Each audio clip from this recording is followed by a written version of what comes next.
بسم اللہ الرحمن الرحیم۔ رسول اللہ صلی اللہ علیہ وآلہ وسلم نے ارشاد فرمایا،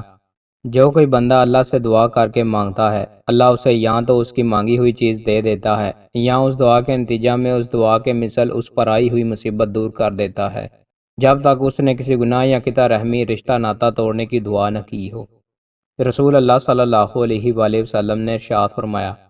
جس نے قرآن پاک پڑھا، سیکھا اور اسے حفظ کیا، اللہ تعالیٰ اسے جنت میں داخل کریں گے اور اس کے گھر والوں میں سے ان 10 افراد کے بارے میں اس کی سفارش قبول کریں گے جن کے حق میں دوزخ واجب ہو چکی ہوگی۔ رسول اللہ صلی اللہ علیہ وآلہ وسلم نے ارشاد فرمایا، جو شخص سچے دل سے شہادت کی دعا مانگے تو اللہ تعالیٰ اسے شہداء کے مرتبے تک پہنچا دے گا، اگرچہ وہ اپنے بستر ہی پر کیوں نہ مرے۔ رسول اللہ صلی اللہ علیہ وآلہ وسلم نے ارشاد فرمایا، جو شخص کسی آدمی کو مسجد میں کسی گمشدہ جانور کے بارے میں اعلان کرتے ہوئے سنے تو وہ کہے، اللہ تمہارا جانور تمہیں نہ لٹائے، کیونکہ مسجدیں اس کام کے لیے نہیں بنائی گئیں۔ رسول اللہ صلی اللہ علیہ وآلہ وسلم نے ارشاد فرمایا،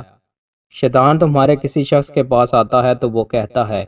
اس کو کس نے پیدا کیا، اس کو کس نے پیدا کیا، حتیٰ کہ کہتا ہے، تیرے رب کو کس نے پیدا کیا۔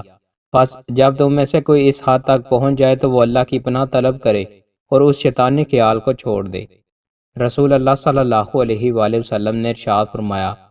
تم لوگ نہ اپنے لیے بد دعا کرو اور نہ اپنی اولاد کے لیے، نہ اپنے خادموں کے لیے اور نہ ہی اپنے اموال کے لیے، کہیں ایسا نہ ہو کہ وہ گھڑی ایسی ہو جس میں دعا قبول ہوتی ہو اور اللہ تمہاری بد دعا قبول کر لے۔ رسول اللہ صلی اللہ علیہ وآلہ وسلم نے ارشاد فرمایا، قیامت کے دن کسی بندے کے دونوں پاؤں نہیں ہٹیں گے یہاں تک کہ اس سے یہ نہ پوچھ لیا جائے اس کی عمر کے بارے میں کہ اسے کن کاموں میں ختم کیا، اور اس کے علم کے بارے میں کہ اس پر کیا عمل کیا، اور اس کے مال کے بارے میں کہ اسے کہاں سے کمایا اور کہاں خرچ کیا، اور اس کے جسم کے بارے میں کہ اسے کہاں کھپایا۔ رسول اللہ صلی اللہ علیہ وآلہ وسلم نے ارشاد فرمایا، اللہ نے تم پر ماں کی نافرمانی، لڑکیوں کو زندہ دفن کرنا، واجب حقوق کی ادائیگی نہ کرنا اور کسی کا مال ناجائز دبا لینا حرام قرار دیا ہے، اور فضول گفتگو کرنے اور کثرت سے سوال کرنے اور مال ضائع کرنے کو مکروہ قرار دیا ہے۔ 3 مال اور 3 فائدے۔